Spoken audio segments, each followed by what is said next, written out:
করছেন? দেখেন আসলে অনেক জায়গায় আমরা ঘুরেছি, তবে আমার খুব ইচ্ছে ছিল যে সুন্দরবন ঘুরতে যাব। সুন্দরবন ঘোরার জন্য আসলে 2-3 দিন সময় প্রয়োজন, যেহেতু একটা লং জার্নি, লং ট্যুর। তো সেই ক্ষেত্রে আশিস ভাইয়ের পরামর্শ ছিল যে চলো আমরা সিলেট ঘুরতে যাই, এবং সেই কথার জের ধরেই আমরা চলে আসলাম আজকে সিলেটের সোয়াম্প ফরেস্ট। একমাত্র যেই সোয়াম্প ফরেস্ট সেটা হলো রাতারগুল সোয়াম্প ফরেস্ট। সত্যি এখানে এসে মনে হচ্ছে যে সুন্দরবনের কিছুটা ফিল আমরা এখান থেকে নিতে পারছি।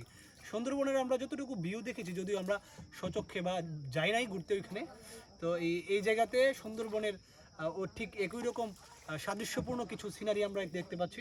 আপনারা পিছনের ব্যাকগ্রাউন্ড দেখলে বুঝতে পারবেন সত্যি এটা সুন্দরবনের মতো নয়নাবিরাম, অসাধারণ। আমার কাছে ব্যক্তিগতভাবে খুবই ভালো লাগতেছে। আমি ঠিক জানি না যে আশিস ভাইও ওনার মতামত ব্যক্ত করেছেন যে সত্যি ওনারা মুগ্ধ। তা আমার মনে হয় যে আমি ওনাদেরকে যেই জায়গার পরামর্শ দিয়েছি আমি সার্থক, কারণ যেহেতু ট্যুরের প্রধান উদ্দেশ্যই হলো ভালো লাগা এবং বিষণ্ণ মনকে একটা আনন্দ দেওয়ার প্রয়াস হলো ট্যুর। তো এই বিষয়ে আশিস ভাই কিছু বলবেন, আপনারা শুনুন। আসলে যে সিলেট আমি কখনো আসা হয় নাই, এই প্রথম আসলাম। সিলেট শহর ঘুরে আসলাম, তারপরে আসলাম যে রাতারগুল সোয়াম্প ফরেস্ট।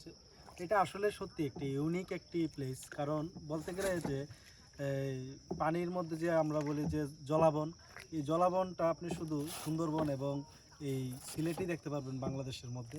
আর পৃথিবীর মধ্যে যদি বলা হয় তাহলে এই সোয়াম্প ফরেস্ট একমাত্র বাংলাদেশ এবং অ্যামাজনের মধ্যেই আপনি খুঁজে পাবেন, তাছাড়া আর কোথাও খুঁজে পাবেন না।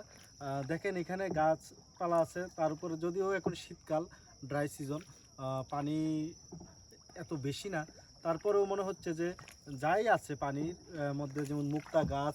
আসলে সিলেট যে শীতল পাটির জন্য বিখ্যাত, আমার কাছে এখানে এসে মনে হলো যে এই মুক্তা গাছ থেকে কিন্তু বেসিক্যালি যে শীতল পাটিটা তৈরি হয়। আর সব মিলিয়ে আসলে খুব সুন্দর লাগতেছে, অ্যামেজিং একটি মুমেন্ট। বিকেলে, পরন্ত বিকেলের যে সূর্যের যে আভা, সব মিলিয়ে অসাধারণ। আমার কাছে অনেক ভালো লেগেছে। ধন্যবাদ।